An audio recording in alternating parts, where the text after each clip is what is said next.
All right, let's look into the Ginga. Okay, so the Ginga is the first movement we learn in capoeira and is the movement we practice the most. And I believe throughout your capoeira training, your journey, you will master it every single time you do it, every single time you practice, combine other movements, a new movement into it, or a new rhythm to you, or playing with a different person. So your Ginga is always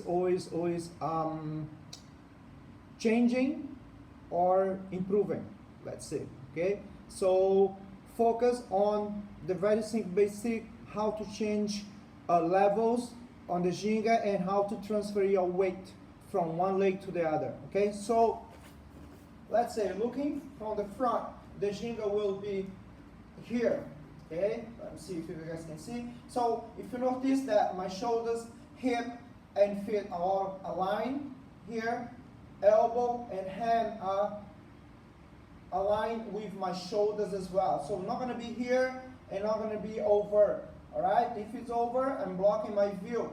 The other hand, don't put it over here, don't leave here or out there. Just at the side, exactly the same position, 90 degrees. Okay? So when you change hands, we'll change just like this. Okay? For now, no extra movements on the hands. So as I step in the paralela, I will change.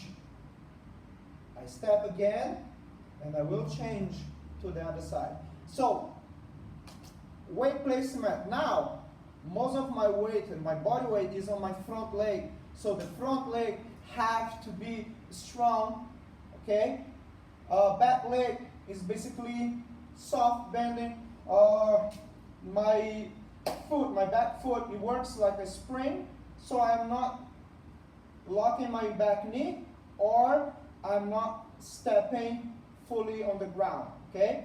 So keeping this posture here, my back is always straight.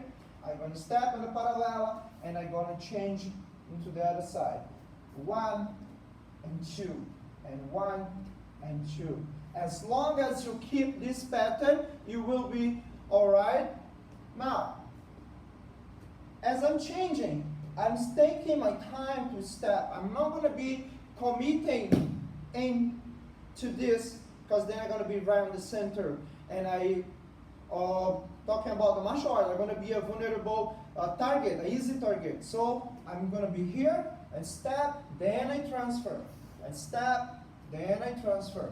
Notice that I'm not crossing my legs or I'm not stepping or too close to where I was from. I was from here, so I just step here. My balance will be off. As if I cross, I will be off as well. So just keep over here and keep changing. Now, how to ensure that your base de Ginga is in a good position? Simple, okay? If I am standing on the base de Ginga and I have here, so everything is done, the hand movement, the posture of the hand, leg, front leg, back leg, everything is there.